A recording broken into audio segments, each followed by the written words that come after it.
Eu vou falar agora da lei do superendividamento, que veio implementar no nosso ordenamento jurídico uma disposição semelhante à recuperação judicial de empresas, só que só é aplicável a pessoas físicas, justamente para possibilitar aqueles endividados, ou melhor, superendividados, que possam adimplir com seus compromissos sem prejuízo das suas despesas básicas. Então, essa apresentação se calça nesse mapa mental, que eu construí aqui para vocês, que está disponível aí abaixo conforme orientações, e vamos, sem mais delongas, ao tema em tela. O que traz a nova lei? Justamente são soluções para pessoas super endividadas adimplirem com suas obrigações, ou seja, recuperarem a capacidade de gerir as próprias finanças, tendo eliminado seus apontamentos em órgãos de crédito, quais sejam as negativações, também suspendendo processos de execução, eventualmente, que já estão em curso, ou evitando futuros, e é estimado, pasmem, senhores e senhoras, um montante de 30 milhões de brasileiros que se encontram nessa situação. Então, o legislador veio realmente repercutir essa necessidade e fazer essa, vamos dizer assim, esse seu dever como Estado perante os cidadãos de boa fé. E, como dito, esse diploma legal é aplicável apenas às pessoas físicas, semelhante à recuperação judicial das empresas, justamente com a finalidade, com fulcro, a fim de possibilitar que as pessoas tenham um plano estruturado, montado aí pelo seu advogado, para que você possa resumir toda a sua condição financeira e, dentro disso, ter uma solução que possa proporcionar aos credores a satisfação da sua dívida perante os mesmos, bem como que você viva de uma forma digna, que você viva pagando a sua alimentação, a sua moradia, o mínimo, sem luxo. Então, tudo isso tem que ser bem fundamentado pelo seu advogado e para que possa estruturar essa sua demanda. Então, o que entra nesse plano, no tocante às dívidas? Dívidas de consumo de ordem geral, carnês e boletos de naturezas diversas, contas de água, luz, telefone e gás, de energia, empréstimos contraídos junto a bancos e financeiras, incluindo cheque especial e cartão de crédito. Aqui, pessoal, exclui garantia real, vocês vão ver aí na frente, que é, por exemplo, o caso de alienação fiduciária, hipoteca, entre outros. Crediários também estão abrangidos por esse plano, parcelamentos, enfim, entre outros. Quais dívidas que não podem ser renegociadas fazem parte do objeto desse plano? Vou chamar de recuperação de pessoas físicas. Impostos não entram, sem prejuízo de serem renegociados especificamente, né? Mas dentro desse plano, não. Mas todo devedor, é claro, de imposto pode também tentar negociar dentro da legislação aí atinente. Pensão alimentícia também não entra, crédito habitacional e crédito rural.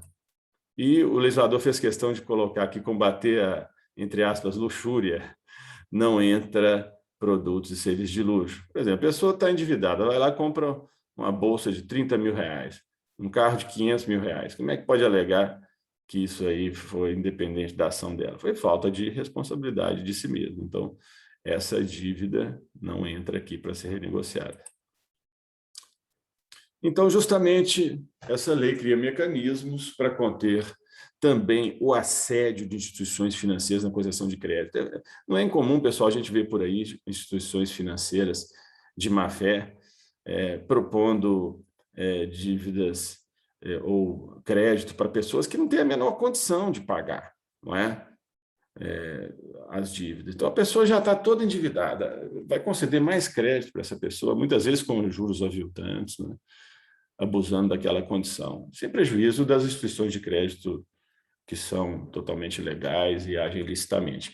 Mas existe, infelizmente, essa oferta de crédito desenfreada por empresas de má-fé, e esse diploma veio peremptoriamente combater essa má prática. E se calçando justamente por ordem transversa na boa-fé, ou seja, esse superendividamento, isso tem que ser fundamentado aí pelo seu advogado, né? Se deu pela perda de emprego, pela separação conjugal, por situações de natureza genérica, alheias à vontade, que o indivíduo não deu causa nem concorreu para que acontecesse, ou seja, foi surpreendido por uma situação que não poderia imaginar, problema de saúde, por exemplo, também, entre outros. E vem justamente para tentar uma solução que promova o bem comum, tanto para os credores, para, vamos dizer assim, os órgãos de concessão de crédito também, e instituições financeiras, e também para o devedor, não é? Porque o banco quer receber aquilo que emprestou, e aquele que pagou, em regra, claro, quer pagar. Então tem um viés preventivo ao coibir crédito abusivo, vamos dizer assim, não é? Abusando daquele estado de já endividado da pessoa, bem como depois da situação ocorrida, promovendo a possibilidade de revisão extra e judicialmente da situação do cidadão, sem prejuízo do mínimo existencial. E o que é, pessoal, o mínimo existencial? Isso é muito amplo, tem que ser, logicamente, enfatizado, caracterizado de acordo com a situação da pessoa, mas, em termos gerais, são as condições mínimas que asseguram a cada pessoa uma vida digna, com saúde, alimentação e educação. Então, não pode a pessoa ficar pagando um montante de dívida e não tendo como pagar o colégio do próprio filho, por exemplo, não é? Ou então alimento, que é mais básico ainda, moradia, quer dizer, o camarada não tem dinheiro para pagar o aluguel, está em via de ser despejado, não é? Então, não para viver com luxo, não tem nada a ver com luxo. Então, se está endividado pagando o aluguel de R$ 10.000, isso não é razoável. Então, vai ter que mudar para uma casa com aluguel menor, não é? Para poder fazer jus ao benefício, em tese. Então, falta de dinheiro para comprar alimentos, não é? Para comprar remédios. Citamos aqui também o caso de aluguéis, entre outras possibilidades, não é? Isso tudo vem a calhar juntamente com o nosso pilar básico do ordenamento jurídico, que é justamente a dignidade da pessoa humana. Essa é todo o norte, toda a gênese do nosso direito. Quer dizer, o que viola a dignidade da pessoa humana, ela não é suportada pelo direito.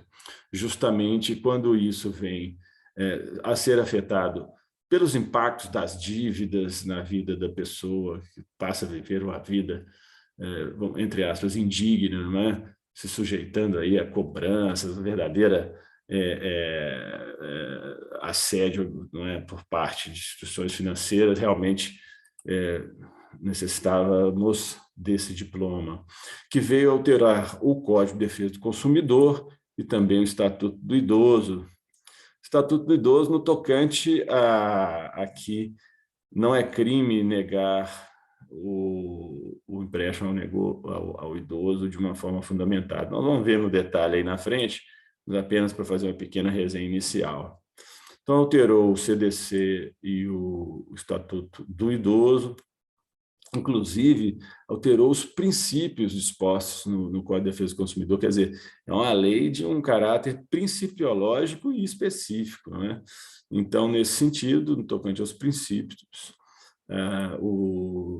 as relações de consumo devem atender ao fomento de ações direcionadas à educação financeira e ambiental dos consumidores, ou seja, não é só curar a ferida, curar o problema das dívidas, é também, nessa eventualidade, de promover uma educação financeira para que aquele problema, desde que possível, é claro, não volte a ocorrer, não é?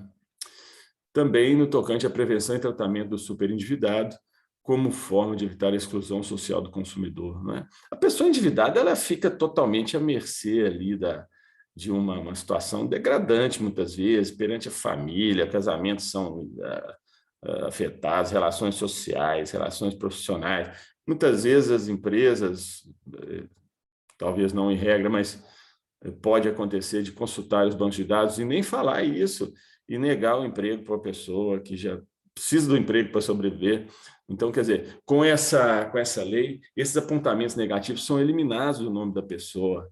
Daí a relevância direta e indireta dos efeitos que essa lei passa a possibilitar.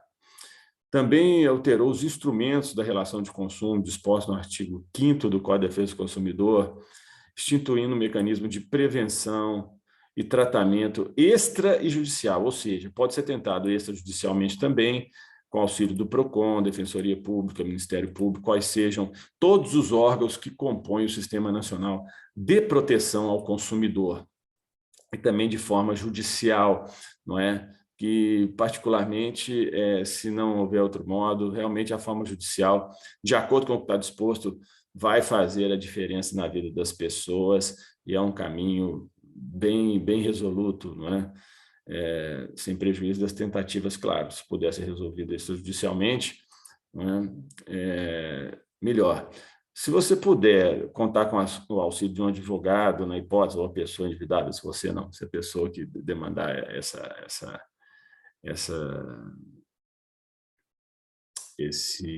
aplicação dessa lei, então pode consultar um advogado para fazer esse resumo, já enquadrar dentro da lei na esfera extrajudicial, porque fica mais fácil, porque todo pleito, toda reivindicação, mesmo extrajudicial, vai ser submetido a um setor jurídico, por exemplo, do banco, da instituição financeira, ou de quem seja o credor. Então, se já ficar calçado direitinho na lei, fica mais fácil e ganha-se tempo, inclusive. Apenas extrajudicialmente não são concedidas algumas medidas, como, por exemplo, esse caso de obrigação compulsória, não é? De credores que não comparecerem na audiência de conciliação, de aceitarem o plano. Nós vamos ver aí na frente no detalhe. Também a lei prevê a instituição de núcleos de conciliação e mediação de conflitos oriundos de superendividamento. Também alterou o artigo 6º do CDC, são direitos básicos do consumidor, a garantia de práticas de crédito responsável, como nós já falamos, de educação financeira, de prevenção e tratamento de situações de superendividamento, nos termos da lei, por meio da revisão e da repactuação da dívida, está expresso, entre outras medidas, ou seja, o próprio legislador aqui deixou aberto, ou seja, o que mais pode ser feito? Pode ser dado um desconto na dívida, pode ser feito de uma outra forma essa renegociação, essa repactuação, quer dizer, o legislador deixou aqui uma autonomia muito grande para as partes deliberarem e tentarem se ajustar, não é? Sendo que, novamente, vem à tela, no texto legal, a preservação do mínimo existencial nos termos da regulamentação, na repactuação de dívidas, na concessão de crédito. Então, novamente, esses cuidados também para conceder o crédito, ou seja, a companhia lá que vai conceder o crédito já sabe que a pessoa tem lá, sei lá, 30 protestos no nome, um monte de problemas, como é que vai preservar o mínimo existencial dessa pessoa, não é? Se vai imputar um outro ônus para essa pessoa, em cima dos que já tem. É isso que o legislador quis falar. Vem no artigo 51, só para corroborar, são nulas de pleno direito, entre outras, as cláusulas contratuais relativas ao fornecimento de produtos e serviços que, isso no CDC, agora a inovação dessa lei, condicionem ou limitem de qualquer forma, eu vou salientar, de qualquer forma, o acesso aos órgãos do Poder Judiciário. Ou seja, muitos contratos, né, de forma abusiva, colocam lá que a parte está renunciando a qualquer pretensão judicial. Isso é totalmente nulo, porque vem em desencontro, justamente, a inafastabilidade da postulação ao judiciário. Isso é um princípio que todo cidadão tem, ele é irrenunciável, inabalável, intocável, irrevogável. Então, veio aqui também decretar a nulidade. Ou seja, o que significa isso? Está lá no contrato, mesmo que assinado, a pessoa pode pedir depois nulidade dessa cláusula, pode entrar na justiça, sim. Ninguém pode limitar, cercear esse direito. Estabeleçam também prazos de carência em caso de impuntualidade das prestações mensais. Ou seja, dando, assim, já prevendo um inadimplemento, né? Bem como impeçam o restabelecimento integral dos direitos do consumidor e de seus meios de pagamento a partir da purgação da mora do acordo com os credores. Ou seja, não pode impedir, não é, desde que ou pague a mora, não é, que é aquilo que está em aberto, o atraso, ou o pagamento de alguma forma. Então, ele tem que ter restabelecido seus direitos. Então, o credor tem que citar lá os órgãos de crédito, tirar o apontamento no nome do cidadão, entre outras providências a seu encargo. Em frente, da prevenção do tratamento do superendividamento. Esse capítulo vai dispor sobre a prevenção do superendividamento da pessoa natural, sobre o crédito responsável, sobre a educação financeira do consumidor. Essa lei é bem didática, inclusive, vem abordando em tela conceitos, quais sejam. Entende-se por superendividamento a impossibilidade manifesta de um consumidor, pessoa natural, ou seja, pessoa física, de boa-fé, novamente vem o termo boa-fé, pagar a totalidade de suas dívidas de consumo exigíveis e vincendas, quais sejam aquelas que já estão pendentes do passado e aquelas vindouras que estão por vir no futuro, sem comprometer seu mínimo existencial, nos termos da regulamentação. Ou seja, o legislador coloca nos termos da regulamentação, mas na prática isso aqui já produz efeitos, é só fundamentar e pedir lá em juízo ou administrativamente para que seja deferido o direito. De acordo, claro, com a interpretação de cada caso especificamente. As dívidas referidas se refere a qualquer compromisso financeiro assumido decorrência da relação de consumo, ou seja, tudo que está abarcado pelo Código de Defesa do Consumidor, inclusive operações de crédito, compras a prazo e serviços de prestação continuada. Autoexplicativo, não é?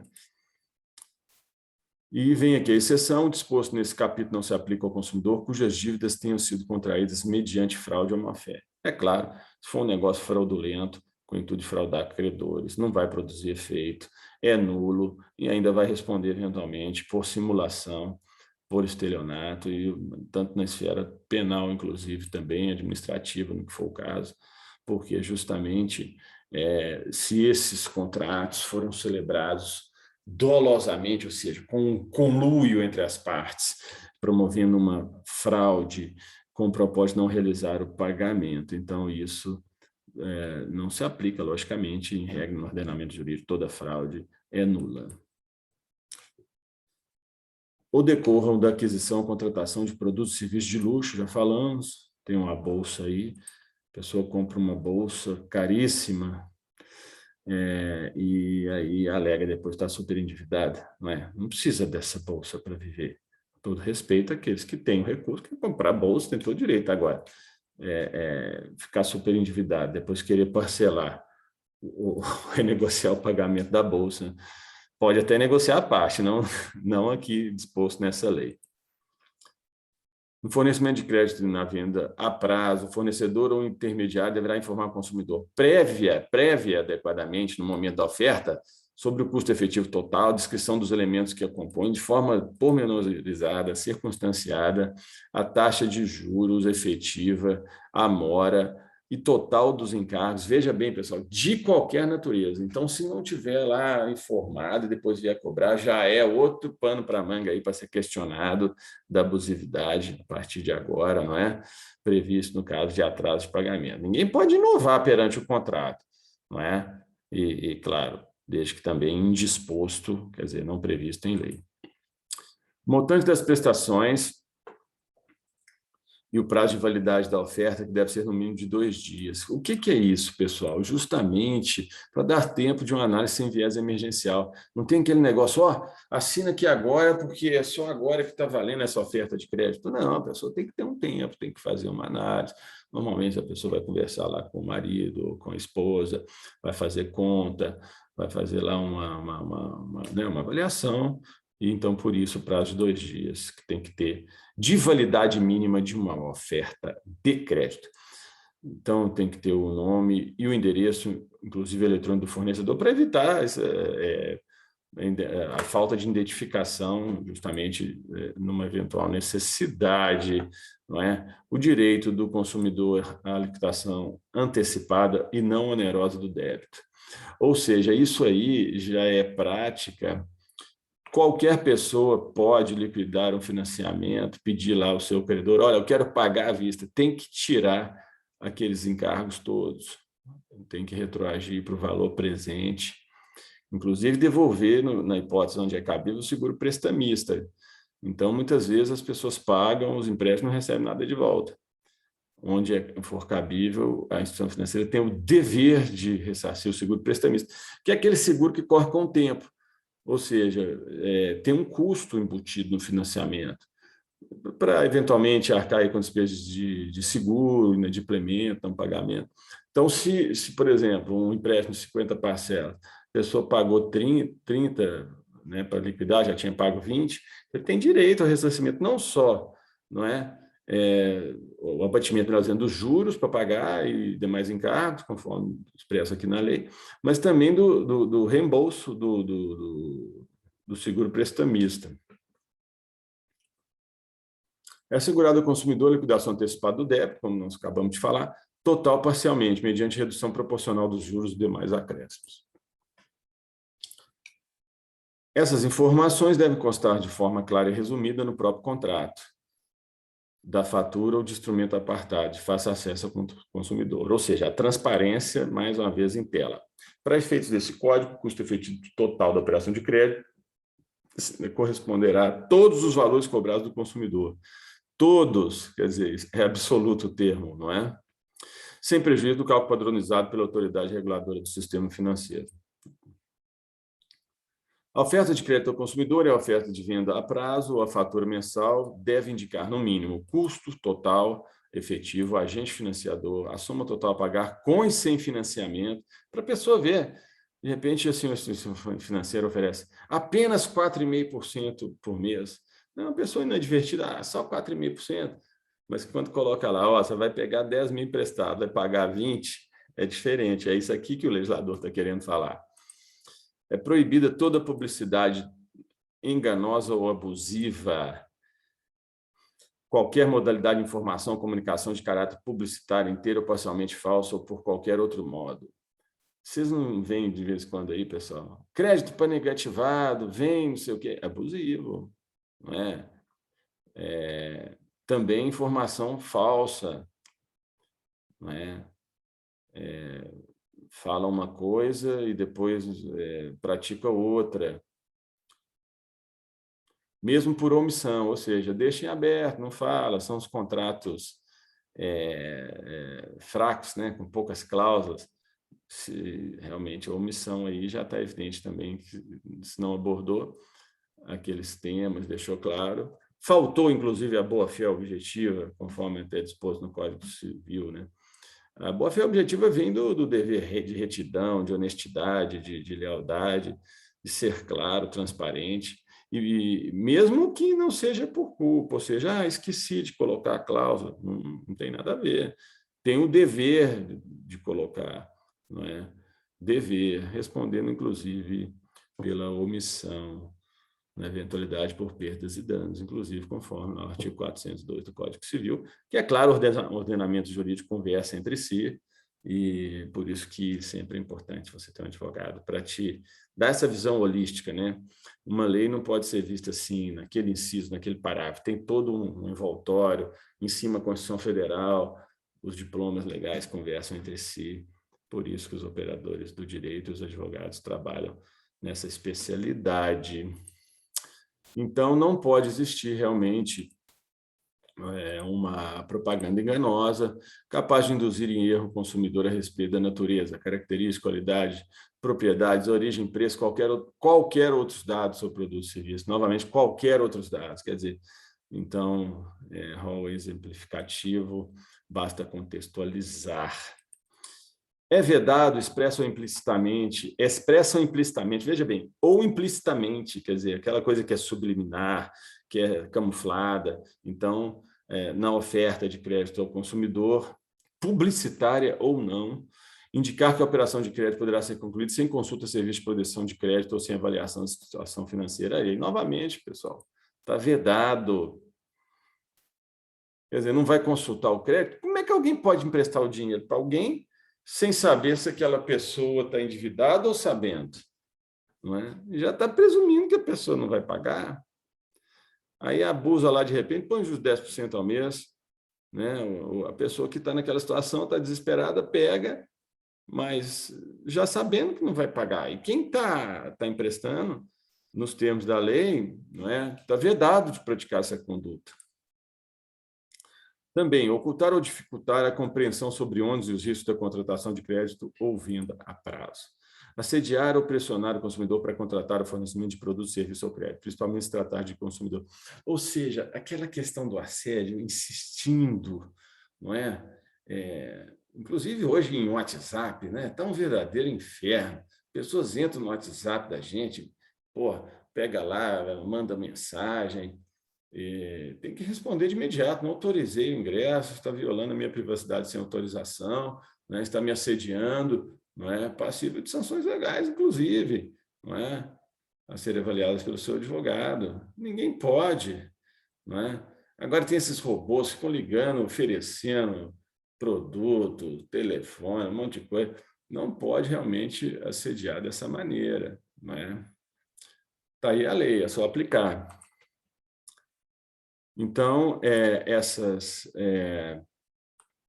não pode assediar o idoso, o analfabeto, o doente em estado de vulnerabilidade agravada, justamente aqui protegendo as pessoas que, em tese, são mais, vamos dizer assim, têm menos condição, né? São mais vulneráveis, apesar de ter muito idoso hoje, muito mais jovem que muito rapazinho, né? Então, somente aqueles que cuidaram da saúde. Ou se a contratação envolver prêmio, ou seja, contrata isso aqui e ganha outro prêmio, né? Condicionar o atendimento de pretensões do consumidor ou início de tratativas à renúncia ou à desistência de demandas judiciais. Ou seja, é, é, ou seja, já comentamos, né? Ninguém pode renunciar, e se renunciar é nulo a uma pretensão em juízo. A renúncia à resistência, demandas judiciais, ao pagamento de honorários advocatícios ou depósitos judiciais. Ou seja, o advogado está ali, como é que ele pode concordar com isso, não é? Renunciar à própria remuneração. Em frente, na oferta de crédito, previamente à contratação, o fornecedor ou intermediário deverá também, não é? Esclarecer a demanda do consumidor, considerada a sua idade, novamente, cuidado com a idade, sobre a natureza e todos os encargos decorrentes do contrato, especialmente no tocante ao inadimplemento. Avaliar, novamente, trouxe a nova lei, de forma responsável, condições de crédito ao consumidor, mediante análise das informações disponíveis em bancos de dados de proteção ao crédito. Então, hoje tem no Brasil uma interligação de todo o sistema bancário, de crédito. Então, tudo isso já tem evoluído bastante no sentido de possibilitar essas análises para que não sejam também, na hipótese, cometidos abusos. Informar a identidade de agente financiador, entregar ao consumidor, ao garante e a outros cobrigados cópia do contrato de crédito. O descumprimento de qualquer dos deveres poderá acarretar judicialmente a redução dos juros aos encargos de qualquer acréscimo principal e a dilação de prazo de pagamento previsto no contrato original. Então, ou seja, o que está se falando aqui? Então, se não for cumprido o disposto, elencado acima e nessa lei, poderá ocorrer redução dos juros, inclusive de forma compulsória, dos encargos e a dilatação do prazo para pagamento, conforme a gravidade da conduta do fornecedor e as possibilidades financeiras do consumidor. Isso, na verdade, é um binômio, não é? Sem prejuízo de outras sanções de indenização por perdas e danos patrimoniais e morais ao consumidor. Ou seja, está totalmente aberta as possibilidades de indenização, de revisão. Vejam bem, sem prejuízo de outras sanções e de indenização. Ou seja, olha o poder que está se dando aqui para o juiz também, não é? São conexos, coligados ou interdependentes, entre outros, o contrato principal de fornecimento do produto ou serviço e os contratos acessórios de crédito, que lhe garantam financiamento quando o fornecedor dê crédito, recorrer ao serviço do fornecedor de produto para a preparação ou a conclusão do contrato de crédito. Ou seja, eles já estão conectados ali, mesmo o fabricante, o vendedor, por exemplo. Oferecer crédito no local da atividade empresarial do fornecedor de produto ou serviço financiado de onde o contrato principal foi celebrado. Ou seja, tem lá uma concessionária de veículos e uma financeira lá dentro, por exemplo. O exercício do direito de arrependimento nas hipóteses previstas no CDC, no contrato principal, no contrato de crédito, implica na resolução de pleno direito do contrato, que lhe seja conexo. Então, quer dizer, se aplica conexamente ao outro contrato. Se houver inexecução de qualquer das obrigações e deveres do fornecedor de produto ou serviço, o consumidor poderá requerer a rescisão do contrato não cumprido contra o fornecedor de crédito, ou seja, aí também já a possibilidade, inclusive, de rescisão do contrato. E se quem deu causa, conforme nosso ordenamento jurídico, paga perdas e danos. Então, é muito interessante também, antes de rescindir qualquer contrato, tudo, consultar um advogado para dar uma olhada como que isso pode ser visto e se cabe realmente uma imputação da culpa para a outra parte. O direito previsto, qual seja o requerimento da rescisão do contrato, caberá também ao consumidor contra o portador de cheque pós-datado emitido para aquisição de produto ou serviço a prazo. Ou seja, o que está se falando aqui?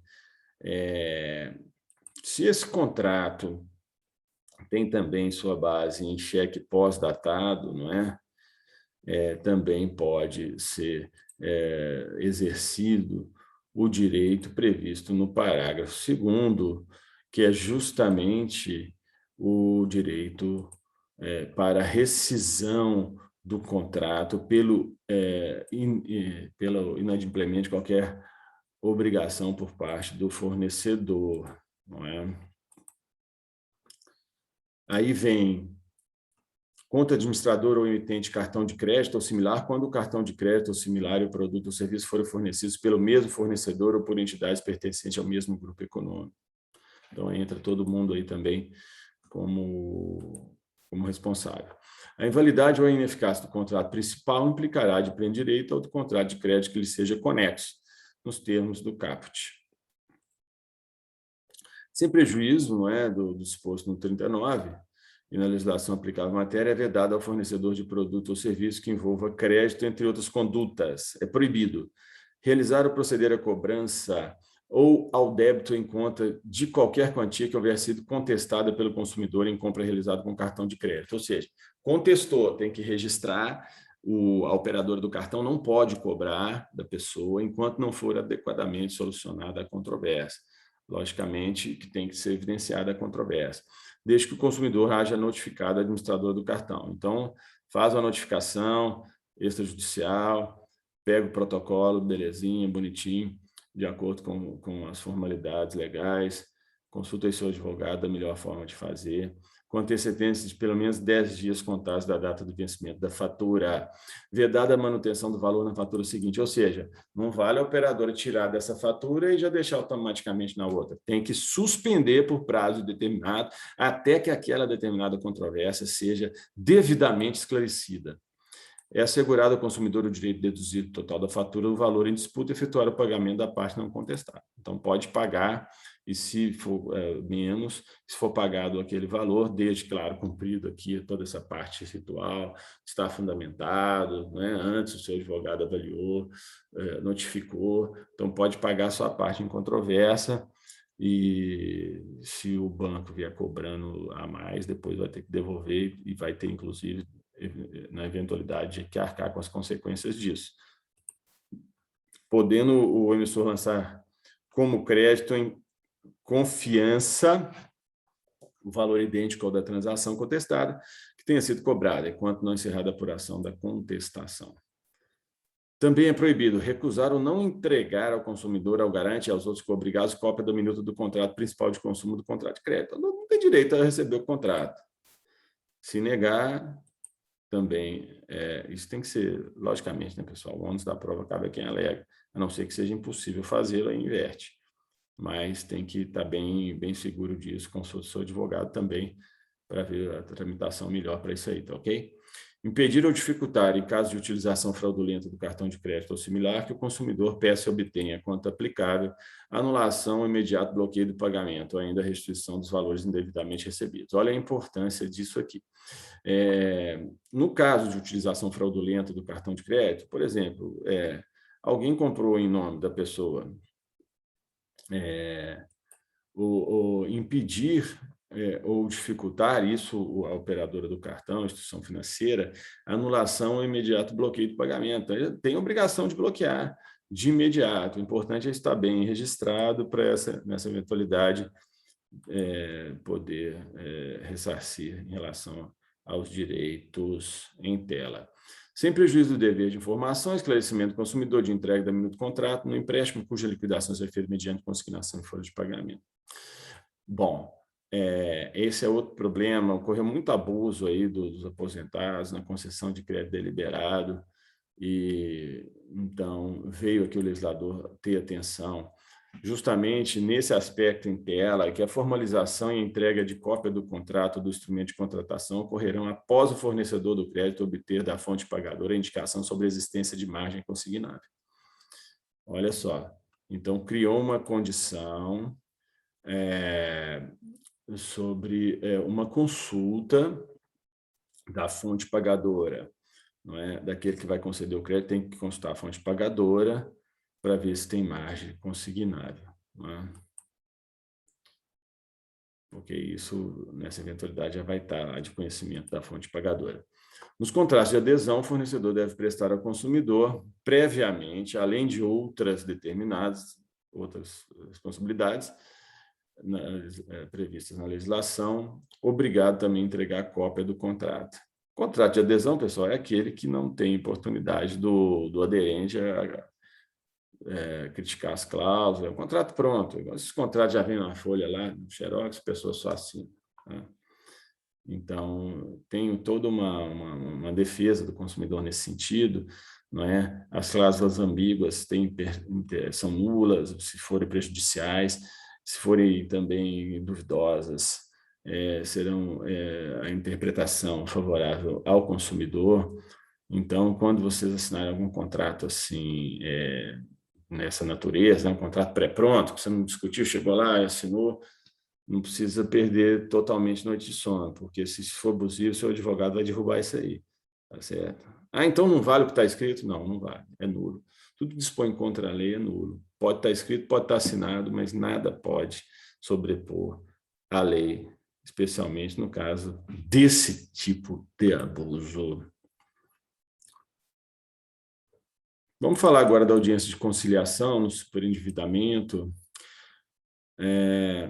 A requerimento do consumidor superendividado, pessoa natural física, o juiz poderá instaurar processo de repactuação de dívidas com vistas à realização de uma audiência conciliatória, ou seja, vai reunir ali devedor e credores, não é, para tentar um acordo, presidida por ele, ou juiz, ou por conciliador credenciado, no juízo, com a presença de todos os credores de dívidas previstas no artigo 54A, que é justamente nos termos que essa lei modificou, no qual o consumidor apresentará proposta de plano de pagamento com prazo máximo de 5 anos, então, quer dizer, já é um prazo razoável, né?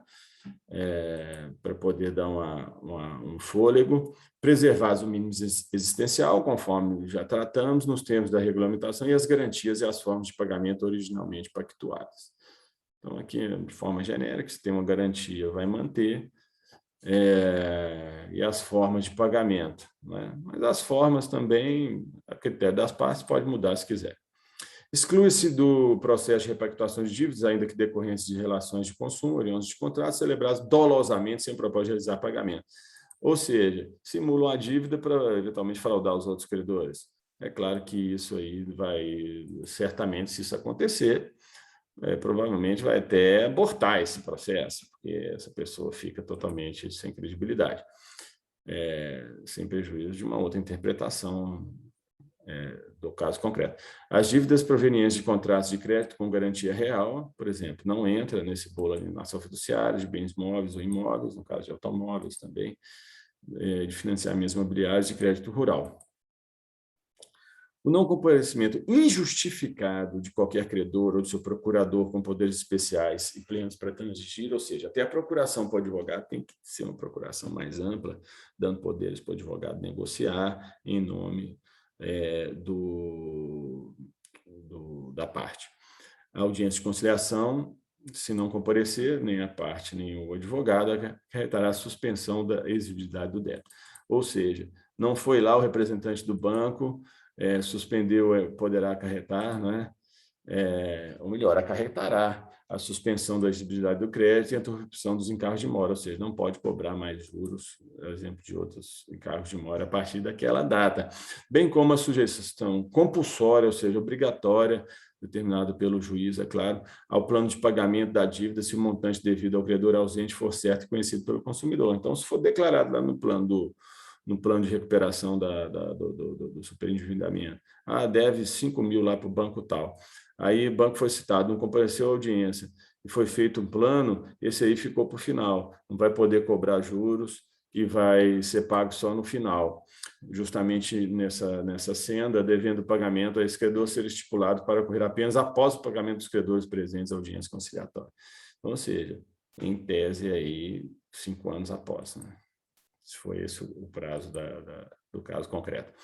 No caso de conciliação com qualquer credor, a sentença judicial que homologar o acordo descreverá o plano de pagamento da dívida e terá eficácia de título executivo e força de coisa julgada, ou seja, vale mesmo, pode executar, vale, produz todos os efeitos jurídicos.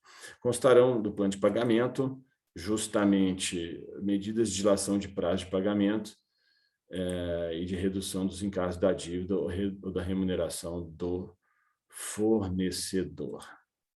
Entre os destinados a facilitar o pagamento da dívida, novamente a presença de cláusula aberta, por exemplo, pode haver um desconto negociado e também referência à suspensão e extinção das ações judiciais, data a partir da qual será providenciada a exclusão do consumidor de bancos de dados de cadastro de inadimplentes, condicionamento de seus efeitos, justamente a abstenção pelo consumidor de condutas que importem no agravamento de sua situação de superendividamento. O pedido do consumidor que se refere escape desse artigo não importará em declaração de insolvência civil, ele não fica insolvente e poderá ser repetido somente 2 anos após da liquidação das obrigações, não da decretação vamos dizer, do plano de recuperação do superendividamento, sem prejuízo de eventual repactuação. Então, se não houver êxito na conciliação, então haverá um plano que vinculará as partes, será compulsório. Serão considerados no processo de endividamento, se for o caso, documentos e informações prestadas em audiência, por isso é importante, bastante assertividade desde o início do processo, e em 15 dias os credores juntarão documentos para poder se manifestar, inclusive eventuais negativas, se for o caso. Poderá também ser nomeado administrador pelo juiz, desde que não onere as partes. O plano judicial compulsório assegurará aos credores no mínimo o valor do principal devido, corrigido monitoramente pela mora. Então, o plano judicial compulsório, justamente, voltando aqui, assegurará aos credores no mínimo o valor do principal devido. A liquidação total da dívida após a quitação do plano de pagamento, máximo em 5 anos. A primeira parcela pode ter carência de 180 dias, no máximo 6 meses, e aí podem também ser feitos convênios para poder fazer essa abordagem, Ministério Público, com os estados, órgãos do PROCON, enfim.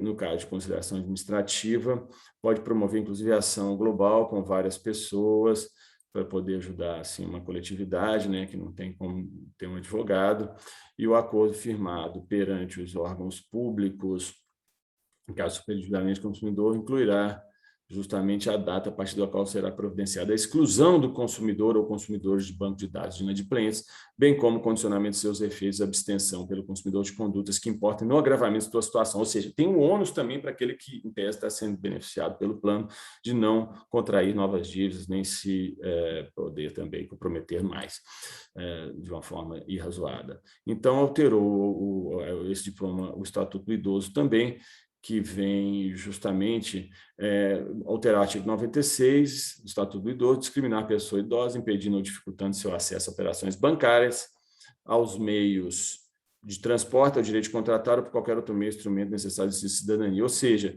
não é mais crime, antes era reclusão, tinha pena de reclusão de 6 meses a 1 ano e multa, não constitui crime. Agora, de acordo com a presente lei, a negativa de crédito motivada por superendividamento do idoso, para proteger também dessa maneira. Então, sendo assim, terminamos a nossa abordagem, esperando ter esclarecido para os senhores e senhoras essa importante nova lei do nosso ordenamento jurídico.